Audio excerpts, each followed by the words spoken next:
Magandang araw sa lahat. Magsitayo ang lahat para sa panalangin. Binibining talara, maaari mo bang pangunahan ng panalangin?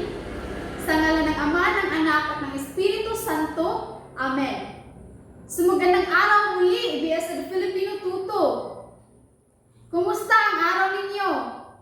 Mabuti kung ganon. Panibagong araw, panibagong paksa na naman ang ating tatalakayin at tutuklasin sa araw na ito. Para sa inyong attendance, sino ang class monitor?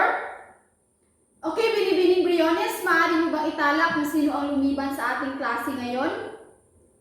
Mabuti kung ganon dahil walang lumiban sa klase ngayong araw. Kaya tayo na ay dadako sa ating talakayan. Ngunit bago ang lahat ay magbabalik-aral muna tayo kung ano ang tinalakay natin noong nakaraang tagpo.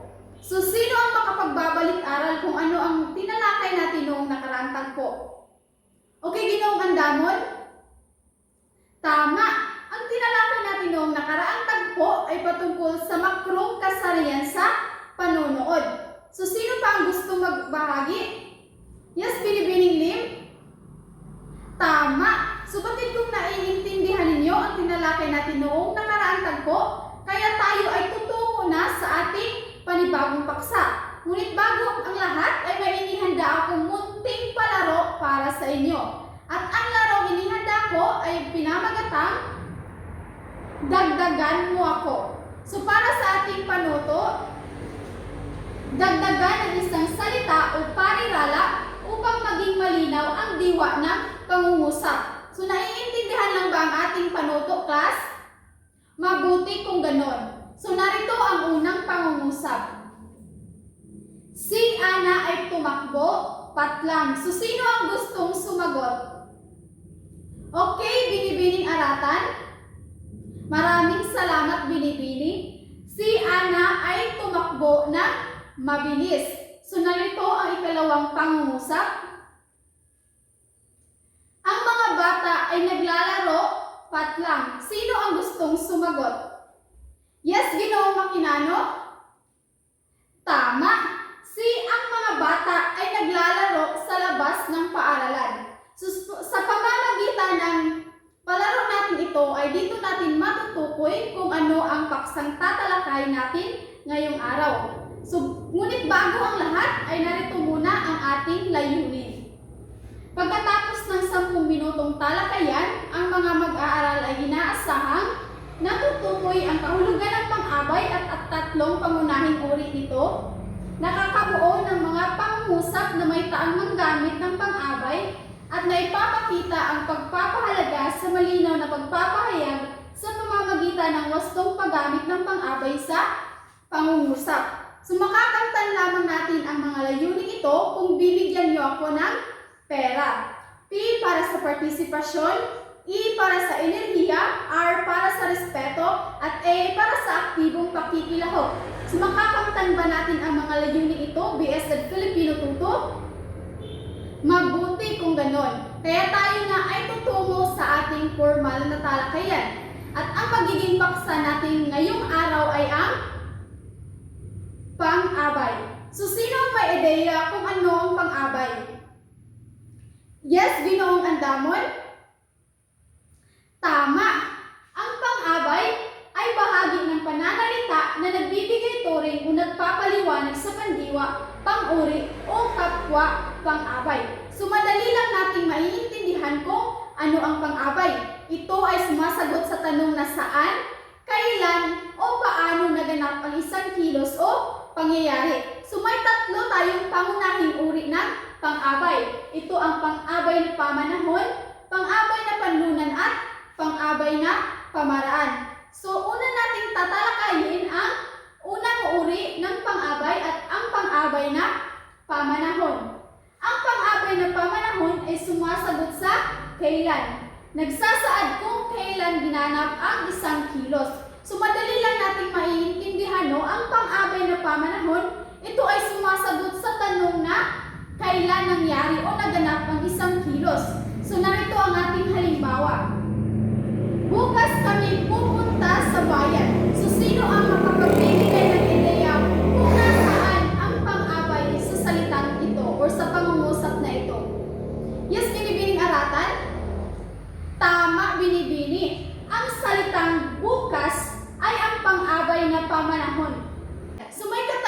pa ba kayo para sa pang-abay na pamanahon? Okay, mabuti kung ganon, kaya tayo ay dadako na sa ikaliwang pang-abay. At ang ikalawa ay ang pang-abay na panlunan. Ito ay sumasagot sa tanong na saan. Nagsasaad kung saan naganap ang kilos. So madali lang din natin itong maiintindihan. Ang panlunan ay sumasagot sa tanong na saan kung saan nangyari ang isang pangyayari o kilos. So narito ang ating halimbawa. Kumain kami sa bahay ng lola ko. So sino ang makapagbibigay ng sagot kung nasaan ang pang-abay na panlunan? Yes, Binibining Giliano? Tama, Binibini. Ang salitang sa bahay ng lola ko ay ang pang-abay na panlunan. Dito, dahil ang pang-abay na panlunan ay sumasagot sa tanong na saan. So sa halimbawang kumain kami sa bahay ng lola ko, dito natin natutukoy kung saan nga ba sila kumain. So kumain sila sa bahay ng lola ko. So naiintindihan lang ba, class? Mabuti kung ganon. So may pagtatanungan pa ba kayo patungkol sa pang-abay na panlunan? Kung wala na ay tayo ay dadako na sa pangatlo, ang pang-abay na pamamaraan. So sino ang may ideya kung ano ang pang-abay na pamamaraan? Yes, Binibining Biliran? Tama. Ang pang-abay na pamamaraan, ito ay sumasagot sa tanong na paano. Nagsasaad kung paano isinasagawa ang kilos. So madali lang din natin ito naiintindihan dahil may clue tayo dito. Ang salitang paano, dito natin natutukoy kung paano isinasagawa ang isang kilos o pangyayari. So narito ang ating halimbawa. Sumagot siya ng magalang. So nasaan ang pang-abay na pamaraan dito?